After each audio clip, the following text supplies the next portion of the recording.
Olá, você está na TV Otimista. Eu sou Erivaldo Carvalho. Este é o programa Política.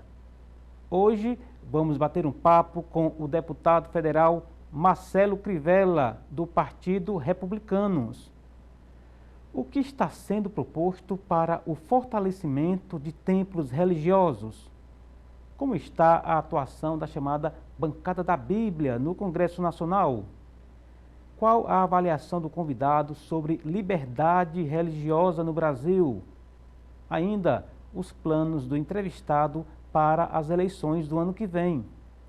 Estas e outras questões a partir de agora no programa Política.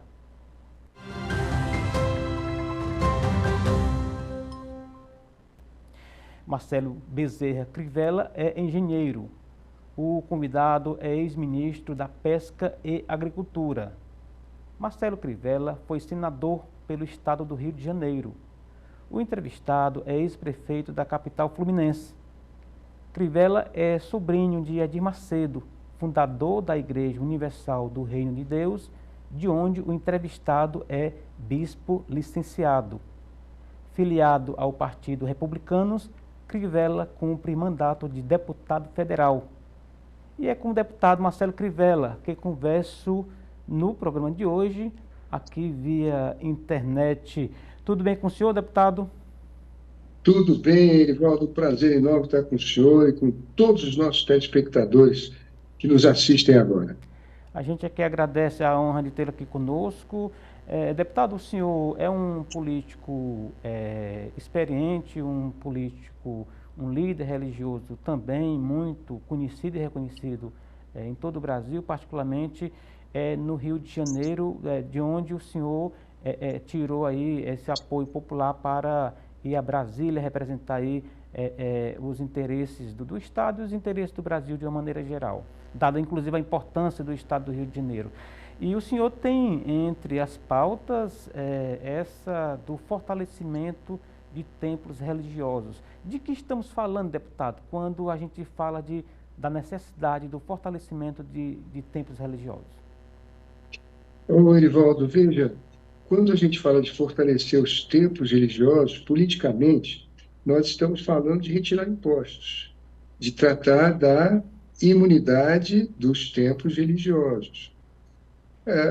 Veja, o governo, a base tributária no Brasil, para a gente simplificar, o governo arrecada em três fontes: a renda das pessoas e das empresas, o consumo, a compra, né? Consumo é a compra dos bens, que pode ser de uma caneta, uma geladeira, um fogão, um automóvel, o que for, e também a contratação de serviços, um advogado, um cartório. Agora mesmo nós estamos fazendo um programa aqui via celular, nós estamos usando um serviço de comunicação e estamos pagando impostos. Finalmente, o governo arrecada impostos sobre o patrimônio. Quem tem veículo paga IPVA.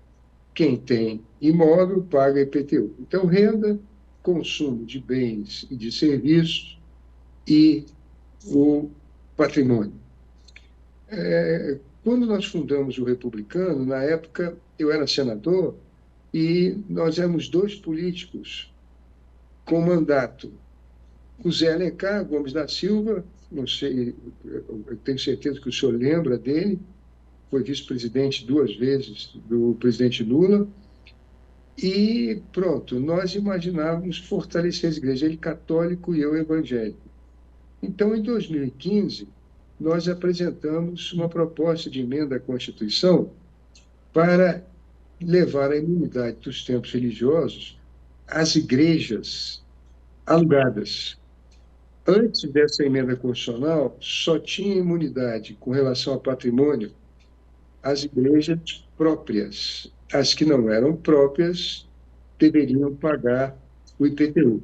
Agora, Erivaldo, veja, se você verificar, o Brasil tem 170 mil igrejas. Se você for pegar a CNPJ lá no Ministério da Fazenda, o Brasil tem 170 mil igrejas. Eu diria ao senhor que 160 mil são evangélicas e católicas. a maioria delas são alugadas. Então, nós imaginávamos que o que caracteriza o templo religioso, para ter a imunidade do templo religioso, não é se ele é próprio ou alugado, é a atividade que ali se exerce. Depois de 7 anos, essa emenda constitucional foi promulgada. É a emenda constitucional 116, promulgada em fevereiro do ano passado. Como ela foi promulgada em fevereiro e o IPTU incide no dia 1º de janeiro, no ano passado ela não trouxe benefício. Ela ficou adormecida. E eu agradeço muito ao senhor por nos permitir estar conversando sobre ela, porque em 2023 ela está em pleno vigor, de tal maneira que se alguma igreja aí em Fortaleza, ou em qualquer lugar que nos assiste agora, pagou IPTU sobre imóvel alugado em nome dela, que pode ser o templo, que pode ser um terreno ao lado do templo para fazer estacionamento, que pode ser uma loja no shopping para vender Bíblia, que pode ser a casa onde mora o padre, onde mora o pastor, que pode ser uma casa que está sendo usada para creche, asilo, orfanato, ou comunidade terapêutica, não importa. Aonde a igreja for inquilina, depois da emenda constitucional 116, aquele imóvel, independente de quem seja o proprietário, ele tem imunidade dos tributos que incidem sobre o patrimônio. Portanto, não se paga IPTU. Agora, como as pessoas não sabiam, muitos pagaram. Algumas igrejas pagaram sobre esses imóveis o pagamento total em janeiro com desconto, outras estão pagando em parcelas. E eu aproveito esse momento, Erivaldo, para pedir a todos que nos assistem que falem com seus líderes, com os padres, com os pastores, com os líderes espíritas, não é? Para que eles tomem conhecimento de que existe a emenda constitucional 116, Agora, a emenda constitucional entendi, 116, entendi. e pegue o recurso de volta da prefeitura. Uhum. Agora, deputado, para quem está nos acompanhando, essa informação muito relevante do senhor, e quem vem pagando aquele imóvel, aquela congregação religiosa que vem ali mensalmente, de forma parcelada ou integralmente num pagamento só, quem vem pagando nos últimos anos, mesmo depois que a lei entrou em vigor, há alguma chance de ser solicitado o reembolso de quem pagou, mesmo que a lei já em vigor? Ah, Erivaldo, no Brasil inteiro, e as pessoas estão, à medida que tomam conhecimento da Hum, emenda constitucional 116, hum, elas estão indo à prefeitura e pegando, sendo ressarcidas. Em alguns lugares onde existe uma certa hesitação, é, eu tenho recomendado que se procure o Ministério Público. O promotor, a promotora, eles são os fiscais da lei, eles poderão rapidamente notificar a prefeitura e a prefeitura, então, vai ter tempo para devolver esses recursos. entendi.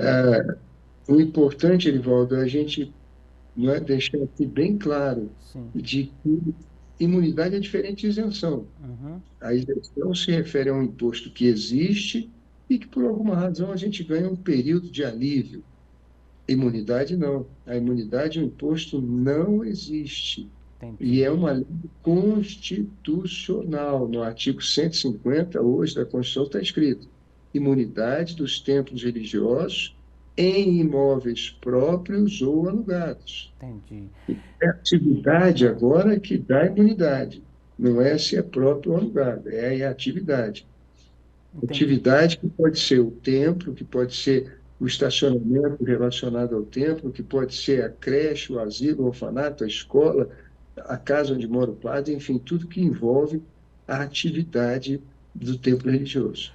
Deputado, a gente tem no Brasil, o senhor, inclusive, como um ex-gestor da cidade do Rio de Janeiro, entende muito bem esse dilema do prefeito, do governador, enfim, quem está ali à frente das contas públicas, né? Que quando há uma isenção ou que uma entidade, uma empresa deixa de pagar o imposto, o conjunto dos contribuintes vão ter de pagar mais para fazer aquela compensação, né? Num exemplo bem prático, a meia estudantil, a meia cultural sempre vai onerar mais quem pagar a entrada ou a passagem integral. Como que o senhor vê esse dilema nesse debate nacional em que o governo procura fontes de recursos para fechar as contas no verde, né, para não continuar no vermelho como a gente está assistindo? Como que o senhor entende que quando igrejas, templos religiosos não pagam o IPTU e acaba sobrecarregando quem vai pagar outros impostos? Como que o senhor vê esse dilema, deputado? Olha, Erivaldo, veja, a imunidade dos templos religiosos, ela está escrita na Constituição desde 1946. Uhum, O que a emenda 116 fez foi deixar claro que o que caracteriza o templo religioso não é se ele é próprio ou alugado, é a atividade. De tal maneira que, vamos dizer assim, em termos legais, o governo não pode contar com aquela arrecadação. Agora, vamos analisar na prática. Quem sustenta as igrejas? São os fiéis, espíritas, católicos, evangélicos. Esses fiéis já pagam os impostos na renda, tudo que ganham, no consumo, eles pagam impostos em tudo que compram ou contratam, e também pagam impostos no seu patrimônio. Quem tem automóvel, paga IPVA. Quem tem imóvel, paga IPTU.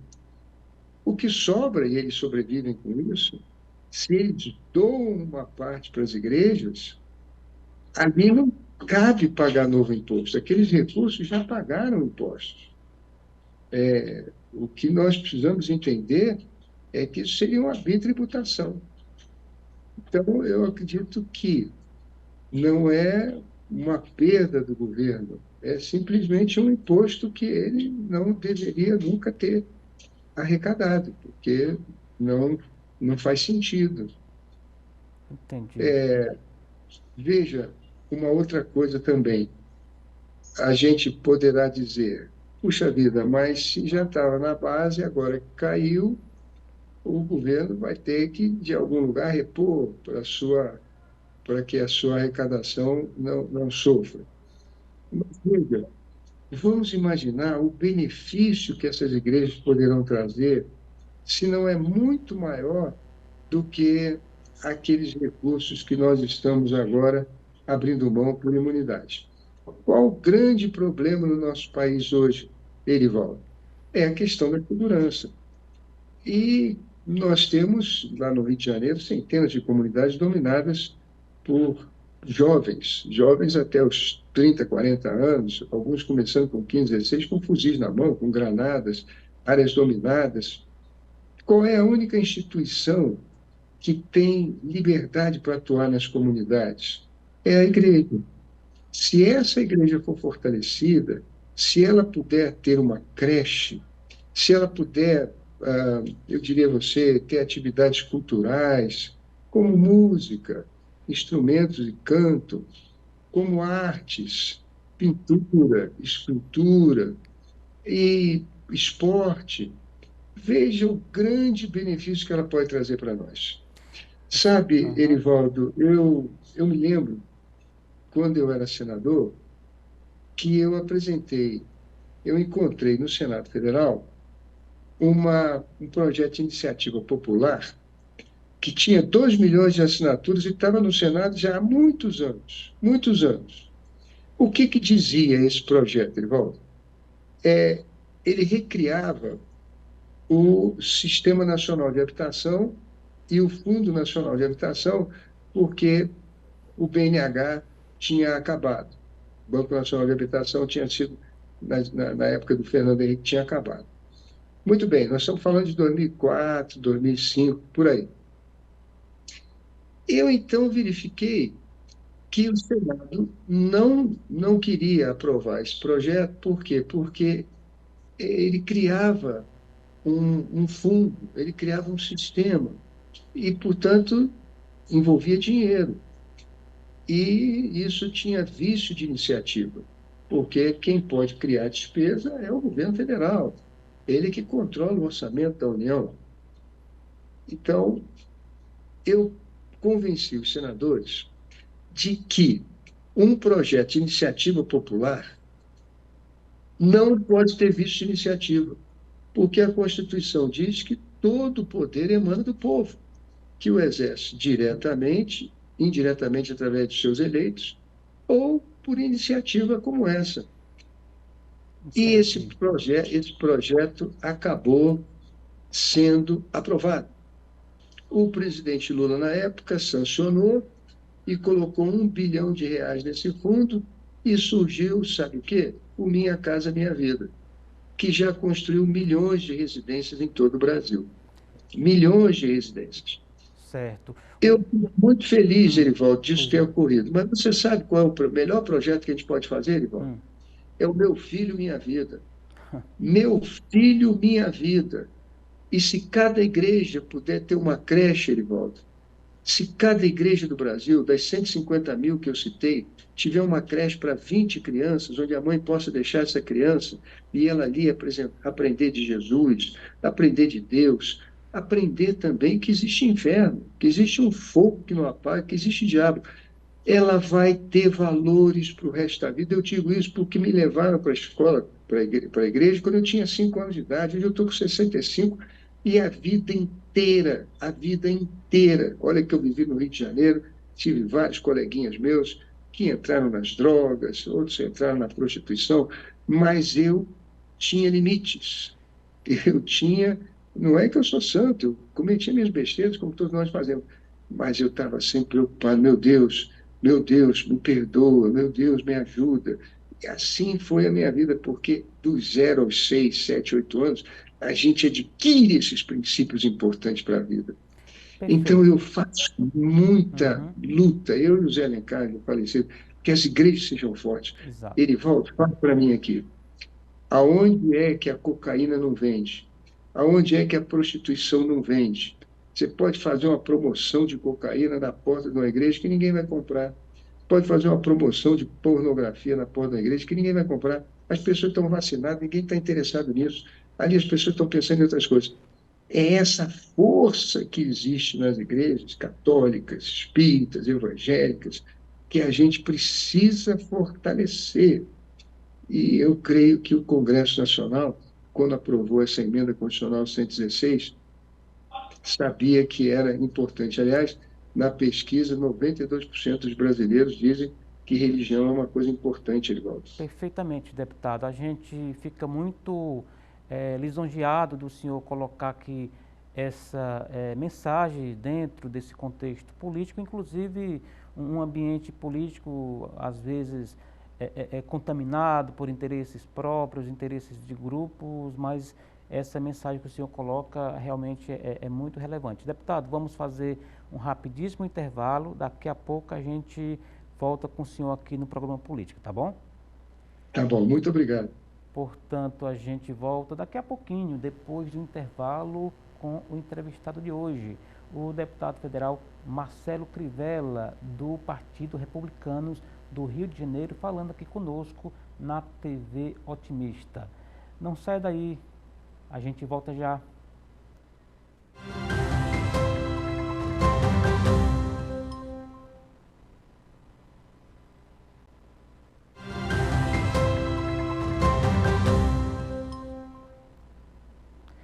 Estamos de volta para o segundo bloco do programa Política de hoje. Você está na TV Otimista, eu sou Erivaldo Carvalho.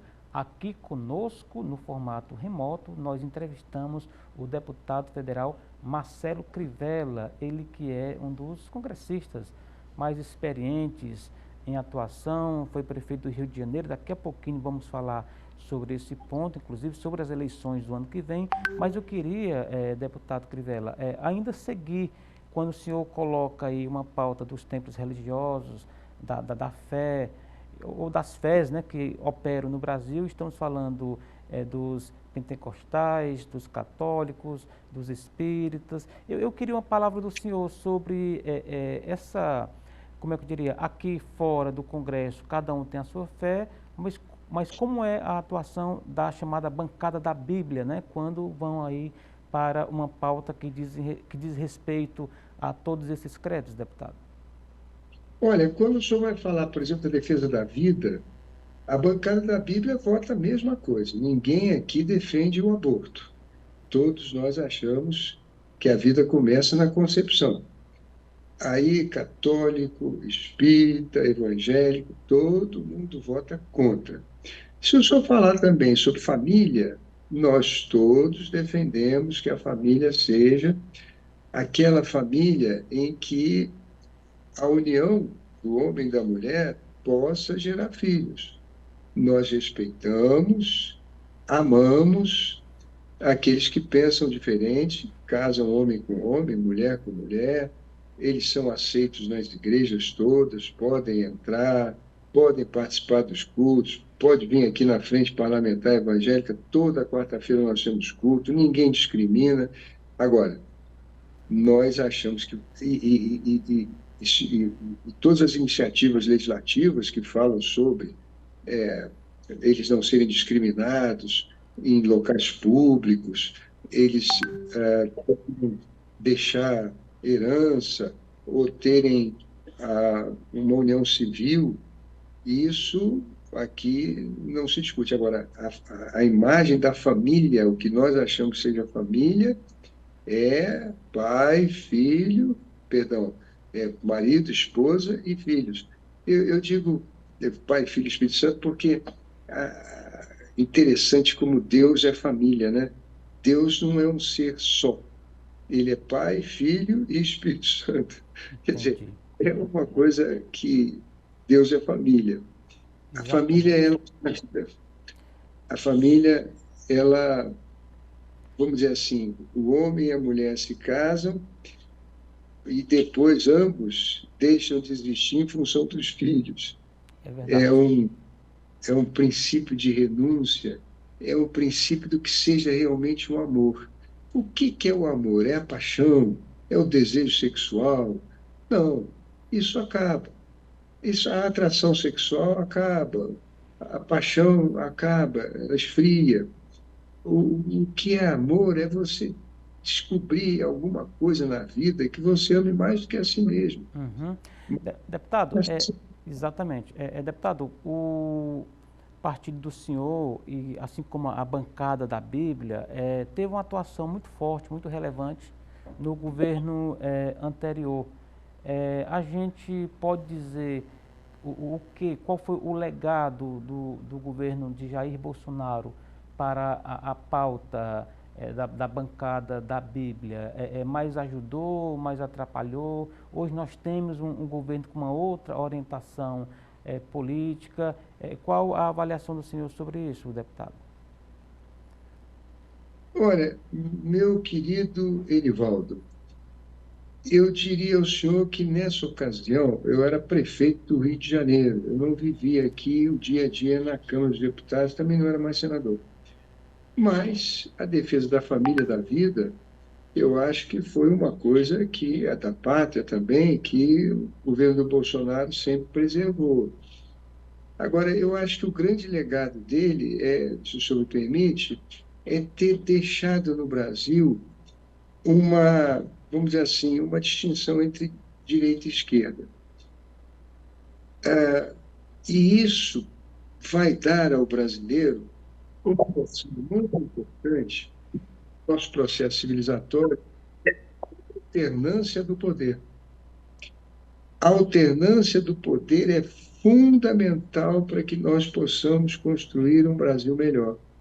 A esquerda tem visões de mundo que são interessantes, de priorizar, por exemplo, as atividades mais pobres, de taxar mais os ricos, os grandes negócios, o sistema financeiro. E isso são coisas importantes, mas que não podem ser mantidas muito por longo tempo. Por quê? Porque a vida é cíclica. A vida é cíclica. Então, há momentos em que se pode gastar mais, mas há momentos em que o governo fica endividado, a dívida começa a afundar. Então, é preciso apertar o cinto, é preciso segurar essa despesa. E é por isso que os americanos fazem isso com maestria, e não é à toa que são a maior nação do mundo. Eles têm alternância do poder, ou seja, ora é republicano, ora é democrata. E aqui no Brasil, nós devíamos seguir esse caminho. De tal Exatamente. maneira, aquele que perdeu a eleição não precisa compor com quem ganhou. Ele fiscaliza, porque ele sabe que o povo brasileiro, mais à frente, irá fazer a alternância do poder. Ela é Exatamente. saudável. Aqui no Brasil, os políticos dizem, o político ele elege, se reelege e elege o sucessor. Isso acaba dando problemas, lava-jato, escândalos para cá e para lá, isso não é bom. O ideal seria, e isso eu acho que ficou claro com o Bolsonaro, é ter direita e esquerda. Todos os dois têm, tanto a direita quanto a esquerda, têm seus defeitos e qualidades. Por isso é importante que haja alternância, para que a gente possa, com equilíbrio, ir construindo um Brasil cada vez melhor. Meu amigo Erivaldo, Perfeitamente. Deputado, a propósito de mudança de governos, esse governo do presidente Lula está aí em vias de ter uma reforma tributária, né? O senhor, como congressista experiente, inclusive ex-gestor de uma das maiores cidades do país, qual é a avaliação, a expectativa sobre a reforma tributária que foi aprovada no Senado e que voltou para a Câmara dos Deputados, deputado?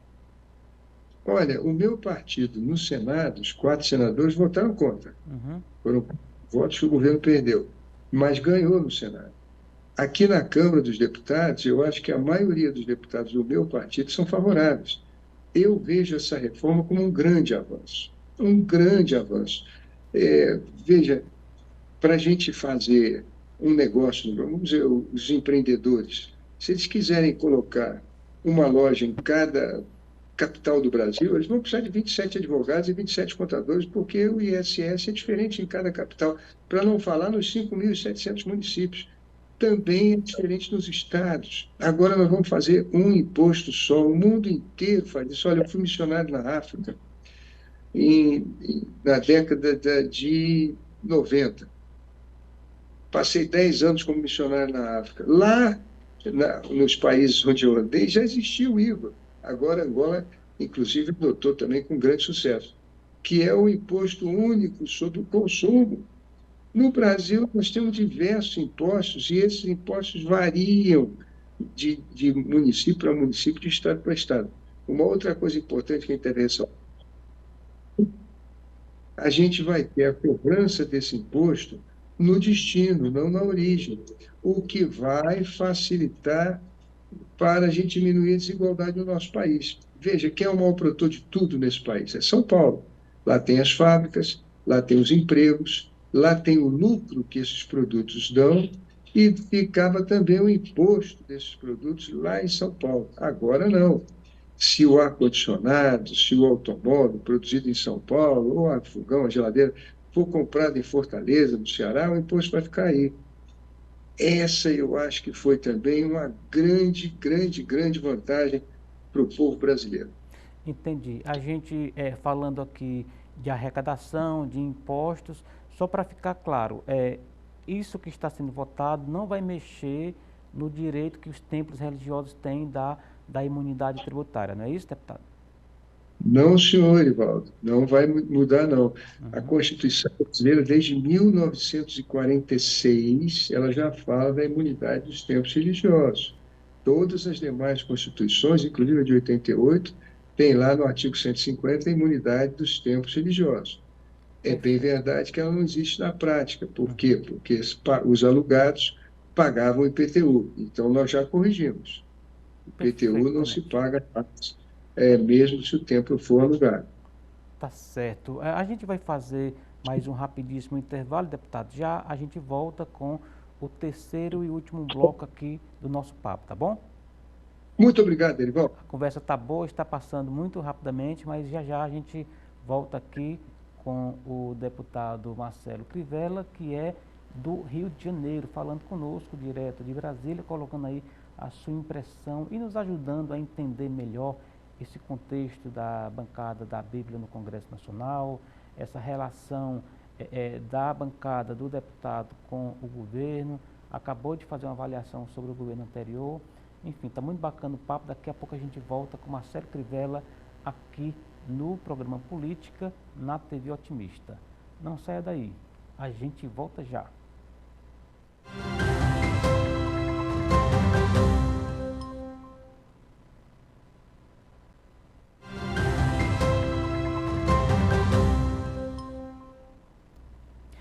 Estamos de volta para o terceiro e último bloco do programa Política de hoje. Você está na TV Otimista, eu sou Erivaldo Carvalho. Aqui comigo no formato remoto o deputado federal Marcelo Crivella, do Republicanos do Rio de Janeiro. Marcelo Crivella foi prefeito do Rio, foi senador pelo estado do Rio de Janeiro, está hoje deputado federal, portanto um dos congressistas mais experientes e que é também um líder religioso, né? Ligado, é bispo licenciado da Igreja Universal do Reino de Deus. Deputado, feita essa apresentação do senhor, eu pergunto, como está a liberdade religiosa nesse contexto político um pouco tenso, né, que o Brasil ainda vive, deputado? Olha, Erivaldo, graças a Deus, hoje aqui no Brasil, as pessoas têm liberdade de professarem sua fé. O Estado é laico, mas não é um Estado ateu. A Constituição prevê uma relação entre o Estado e a Igreja de cooperação. E eu acho que é isso que nós precisamos intensificar. Se nós temos hoje, como um dos maiores problemas do Brasil, a quantidade de jovens envolvidos no narcotráfico, na criminalidade, com fuzis nas mãos, nas comunidades, com territórios ocupados, certamente esses jovens, quando eram meninos, quando eram meninas, não tiveram a oportunidade de participar de uma creche de igreja, de uma escola de igreja, de culto de igreja, porque se tivessem aprendido quando eram crianças, jamais hoje estariam com essa arma na mão. Eu tenho dito que fortalecer as igrejas, tirar os impostos que o governo cobra da igreja, é um papel fundamental do Congresso Nacional para que nós possamos ter uma atitude, eu diria ao senhor, efetiva no combate à violência. Todas as demais medidas que tomamos até hoje não tiveram o efeito que nós gostaríamos. Posso te citar uma, Erivaldo? Pois não. Aqui, quando eu era senador, eu apresentei um projeto para dar poder de polícia ao Exército nas fronteiras. O Brasil tem uma fronteira imensa, um deserto demográfico, pouca gente mora lá. E da Colômbia, do Peru, da Bolívia, vem drogas, vem munição, vem armas, etc. Paraguai também. Quem tomava conta das nossas fronteiras é a Polícia Federal com 10 mil homens. Então, eu apresentei um projeto de lei complementar dando poder de polícia ao Exército Brasileiro. Poder de polícia ao Exército Brasileiro. Depois, o presidente Lula pegou esse projeto e estendeu para a aeronáutica, no espaço aéreo, e na Marinha, no litoral. E o poder de polícia que eu dava para o Exército, nesse projeto de lei complementar, era na fronteira. Muito bem. Essa lei foi aprovada no Congresso Nacional, essa lei complementar, e já está em vigor há mais de 10 anos, há uns 15 anos. Mas não conseguimos os resultados que nós esperávamos. Não conseguimos. Ainda temos muita arma, muita munição, muita granada aí com as pessoas ligadas aos comandos e às facções. Agora, deputado, quando o senhor... Só para complementar, irmão, a melhor medida de todas é a gente fazer o programa Meu Filho Minha Vida. As mães, os pais saem para trabalhar, mas a criança ficar cuidada numa creche. Quem sabe o governo fazer uma parceria com as igrejas. Temos 150 mil igrejas no Brasil, se cada uma cuidar de 20 crianças o dia inteiro, nós teremos 3 milhões de crianças que nunca, jamais vão entrar para o tráfico no futuro, porque estarão vacinadas na época certa contra a violência, contra a criminalidade. Exatamente, deputado. Eu acho muito relevante, particularmente, o senhor colocar isso, porque o senhor fala da necessidade de o Estado chegar com a lei e com a ordem e com a polícia, quando é o caso, mas também chegar no social, chegar no aspecto social. Se o Estado brasileiro tivesse aí, historicamente, chegado com mais serviços e apoio do que só com polícia, talvez a situação no Rio de Janeiro, por exemplo, fosse diferente da que a gente assiste hoje, infelizmente, né, deputado? Sem sombra de dúvida. Pode ter certeza que esses rapazes que estão hoje no narcotráfico, ou o pai se separou da mãe, ou o pai saía para trabalhar de manhã cedo, voltava à noite, a mãe também saía de manhã cedo, voltava à noite.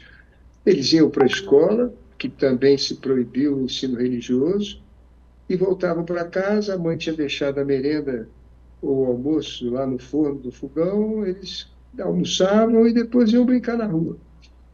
É isso que está faltando, quer dizer, nossas crianças não podem ter uma infância solta, ou uma infância nesse período que a gente precisa ensinar às crianças os princípios e valores do amor, da paz, da esperança, mas também do castigo, do inferno, do diabo. Nós somos uma nação cristã. 92% dos brasileiros acham que a religião é importante. Então, nós precisamos praticar isso. Olha, os Exatamente. Estados Unidos são uma grande nação, mas a partir do momento em que foram se afastando, e as crianças, sobretudo, do ensino religioso, estão tendo problemas seríssimos. E se trata de uma nação rica. Então, eu quero muito, sabe, Erivaldo, deixar essa mensagem aqui no nosso programa, que a imunidade das igrejas é uma maneira de nós fortalecermos, elas terem recursos, mas, sobretudo e principalmente, para aplicarem com as crianças, os jovens. As novas igrejas no Brasil, e a minha eu incluo nisso, estavam muito preocupadas em fazer programas e atrair pessoas e construir igrejas. E a mensagem de todos é sempre a mesma. Olha, você que está desempregado, você que quer se matar, você que está com a doença incurável, você que caiu nos vícios, vem na igreja, nós vamos orar por você, vamos lutar juntos. Essa é a mensagem que se ouve nas igrejas de todos. Não Exato. está errado, não, Uhum. mas é preciso que a prioridade seja estendida também para as crianças. Que Exatamente. as igrejas tenham creches e essas creches possam é, vacinar essas crianças para que no futuro não caiam nas armadilhas traiçoeiras da droga e da violência. Exato. Estamos falando, portanto, deputado, de perspectiva que um jovem deve ter para ser mais família, obedecer mais às regras sociais e não cair no tráfico como a gente vê no Rio de Janeiro. Hoje o senhor está mais distanciado da gestão pública lá do Rio de Janeiro, é deputado federal, etc. Deputado, qual é o futuro da cidade do Rio de Janeiro nesse contexto descontrolado, pode-se dizer assim, em que a criminalidade avançou e praticamente domina a cidade, o mapa da cidade é praticamente dominado pelo tráfico. Qual é a mensagem que se pode tirar daí, deputado? O que fazer com o Rio de Janeiro?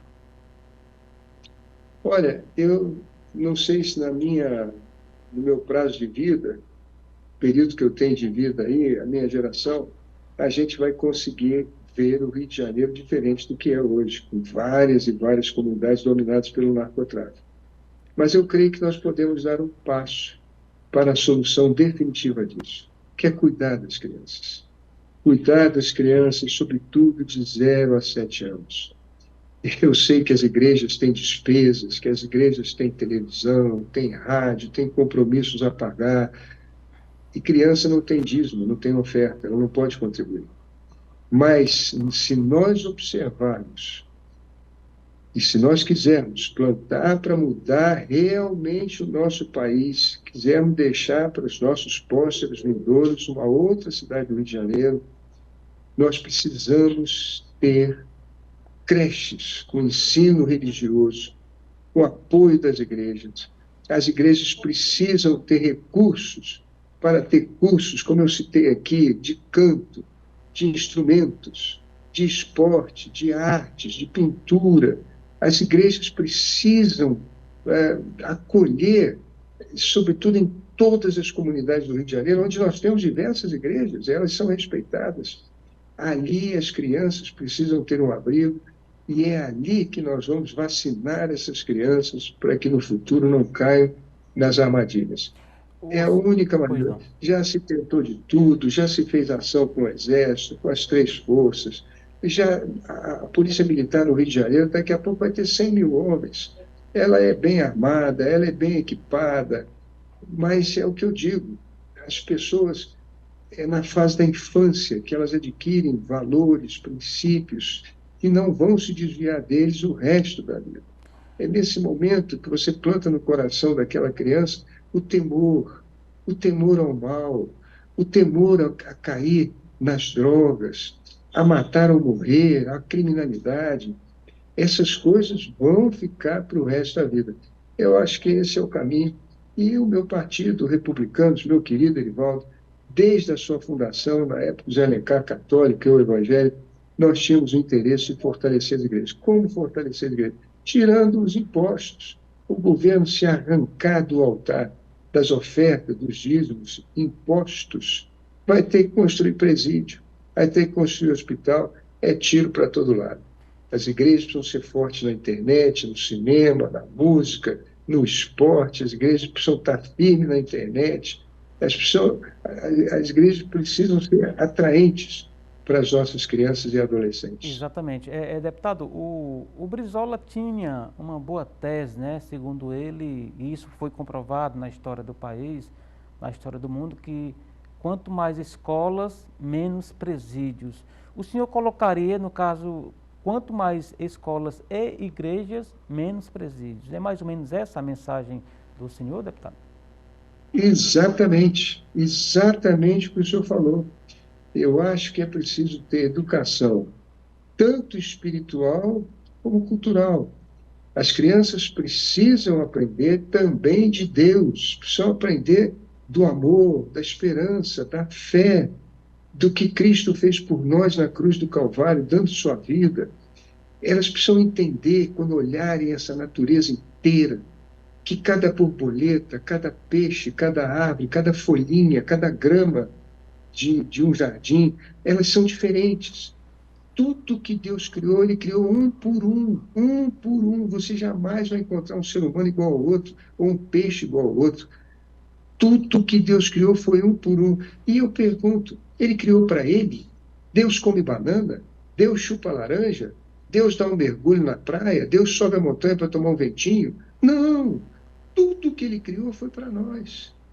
Foi para nós. As crianças precisam amar esse Deus que tudo que criou foi para ele, é espírito, ele não é carne. Ele não come o bife, ele não come a batata frita. Tudo foi para nós. Esse Deus tem que ser importante para elas. Não importa se é católico, se é espírita, se é evangélico, está aí a natureza inteira. É por isso que Jesus nos ensinou a fazer a oração do Pai Nosso. Não é o Pai meu, não é o Pai católico, não é o Pai evangélico, não é o Pai espírita. O Pai é nosso. O Pai é nosso. Agora, é preciso que as crianças entendam também que existe inferno, que existe ausência de Deus, que se a gente cometer erros, nós vamos pagar preços pesados. E o pior preço do pecado é você perder a comunhão com Deus.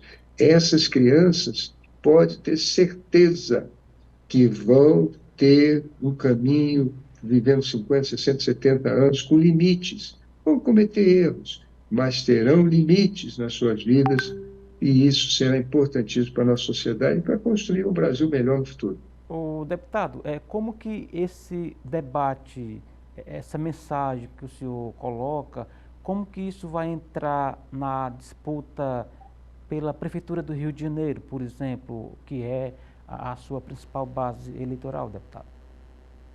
Olha, eu não sou candidato ano que vem, mas eu tenho a impressão de que as igrejas evangélicas do Rio de Janeiro, que cresceram muito, a minha é uma delas, elas estão começando a verificar que existe um paradoxo que nós precisamos entender. Quer dizer, à medida que as igrejas cresceram, cresceram muito, construíram templos, templos para 5 mil, 10 mil, até mais pessoas no Rio de Janeiro, ao mesmo tempo cresceu a violência, os comandos, as milícias, a violência no Rio de Janeiro. De tal maneira que ficou faltando no nosso trabalho cuidar mais das crianças. E espero que agora, com as imunidades, nós possamos ter o recurso para que cada igreja, é um sonho que eu tenho na vida, faça uma creche. Aliás, Erivaldo, deixa eu te falar de uma experiência que eu tive. Quando eu voltei da África, eu fui morar em Irecê, uma cidadezinha lá no interior da Bahia. E eu fui morar lá porque havia um programa na Record, não sei se você lembra do Goulart de Andrade, o Lembro Repórter demais. Record, e ele mostrou, rapaz, Que mulheres com fazia, filho desculpa, no... que fazia um programa anterior da Manchete às madrugadas, né? Exatamente, exatamente. O repórter Record mostrou mulheres, rapaz, com os seios secos e a criança chorando, e ela dizendo: "Não, eu não tenho nem leite para amamentar meus filhos, eu passo fome. E se eu tivesse coragem, eu queria era me matar, matar meus filhos. E assim foi a vida da minha mãe, da minha avó. Aqui a seca é terrível, é isso e aquilo." Lá fui eu para Irecê. E na época, cantando, fazendo shows pelo Brasil, nós conseguimos criar a Fazenda Nova Canaã. Essa fazenda está lá há 20 anos, tem 100 hectares irrigados e 700 crianças na escola. Essas crianças começam na pré-escola e vão até a faculdade. Já passaram milhares de crianças ali. Nenhuma delas se desviou, porque as professoras, antes da refeição, fazem oração, ensinam para ela do amor de Deus, da paz, das belezas do mundo, de tudo que Deus planejou para cada um de nós. E essa esperança, essa fé, tem iluminado o caminho de todas essas crianças.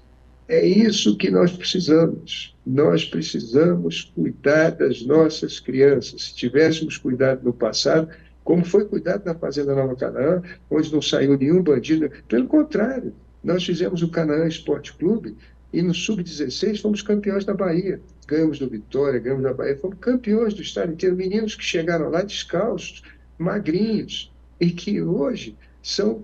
Nós temos, inclusive, jogadores lá da nossa Fazenda que foram contratados pelo Flamengo, outro pelo Cruzeiro, pelo Internacional, o que mostra realmente de que investir nas crianças é a melhor coisa que existe. Seria o meu filho, minha vida. Deputado, como que está a cabeça do congressista brasileiro hoje? O senhor é um congressista, tem esse pensamento, essa convicção, essa clareza de o que deve ser feito para a gente melhorar a nossa sociedade como um todo. Mas, na média geral, os deputados federais e os senadores atuais comungam com essa ideia do senhor, deputado? Olha, comungam sim. Fortalecer as igrejas, eu digo aqui que até a esquerda tem apoiado. Todos nós sabemos da importância que as igrejas têm no Brasil e nós, ano passado, o Congresso Nacional promulgou a emenda constitucional que eu fiz em 2015 e esse ano apresentei uma outra emenda constitucional, que é a número 5. Um dia, ele volta, nós já vamos ter a oportunidade, se Deus quiser, de fazer um programa sobre ela, mas eu tive 42 deputados que assinaram comigo como coautores, inclusive o Zé Ayrton. Zé Ayrton é uma liderança extraordinária do PT aí no Ceará, e ele assinou como coautor. 336 deputados assinaram, subscreveram, quando eu precisava só de 171, para que ela começasse a tramitar. E ela vai fazer a última parte, que é a imunidade sobre o consumo de bens e serviços quando a igreja for construir, reformar ou restaurar, ou quando ela for prestar serviço, que é fazer a creche, a escola, quando a igreja for prestar atenção aos idosos, no asilo de idosos, ou orfanato. Aí ela fica livre de todos os impostos sobre o consumo de bens e serviços. Vai comprar o fogão, vai comprar a geladeira, vai comprar o cimento, a areia, a pedra. Vai pagar o cimento, mas não vai pagar o imposto. Vai contratar o pedreiro, que é carpinteiro, servente, eletricista, bombeiro, engenheiro, ela paga o pedreiro, mas não vai pagar o imposto. Entendi. Aí eu tenho certeza. E um dia ainda vamos fazer um programa sobre isso, irmão. Mas o apoio foi total que nós tivemos aqui na Câmara dos Deputados. E na primeira comissão, Comissão de Constituição e Justiça, ela passou com 39 votos a um. Só um deputado, aliás, uma deputada, Uhum. ela votou contra. E, mas passou por 39 a um. Quer dizer, eu tenho certeza que nós todos estamos procurando uma solução para termos um Brasil melhor no futuro. E essa solução passa pela fé em Deus, por nós voltarmos à nossa origem. Nós somos um povo cristão. A primeira coisa que se fez nessa terra, quando chegaram os portugueses, foi uma missa. Enfim, nós precisamos retomar nossas tradições e voltarmos a ser um povo pacífico nas nossas grandes cidades, o que não somos hoje. Perfeitamente, deputado. O programa passou e passou rápido. Eu só tenho a agradecer a presença do senhor aqui conosco na TV Otimista, que somos otimistas até no nome, né? Que essa mensagem do senhor seja concretizada. As suas rápidas despedidas até a nossa próxima conversa. E o senhor já fica aqui convidado para voltar a falar conosco aqui no programa Política, tá bom? As suas despedidas, por Muito favor. obrigado. Muito obrigado, Erivaldo Carvalho. Muito obrigado pela honra de ter podido participar com o senhor. Talvez tenha sido o programa mais extenso que eu já participei aí no Ceará. E mandar um abraço para todo o povo de Fortaleza, a todos que estão nos assistindo. O Ceará é um dos lugares mais lindos que existem no mundo. E tem uma coisa fantástica que são os jangadeiros. Na época que eu era ministro da Pesca, tive a oportunidade de aprender muito com eles. E essa lagosta aí, que é um encanto. Os americanos são os maiores compradores dessa lagosta que se pesca aí no Ceará. Minhas homenagens ao povo cearense, pedindo a Deus que nos oriente, que nos ilumine e que a gente possa rasgar nesses horizontes tão lindos dessa terra que Deus nos deu, nos confiou, a perspectiva iluminada e gloriosa do nosso destino, que não é ser o país das facções, do tráfico de drogas, absolutamente. Nós somos o Brasil de encantos mil e um dos países mais lindos do mundo. Muito obrigado, Erivaldo. Deus te abençoe. Muito obrigado. O senhor também fique com Deus. E assim chegamos ao final da edição de hoje do programa Política. A todos o nosso muito obrigado pela companhia. Até o nosso próximo encontro. Forte abraço.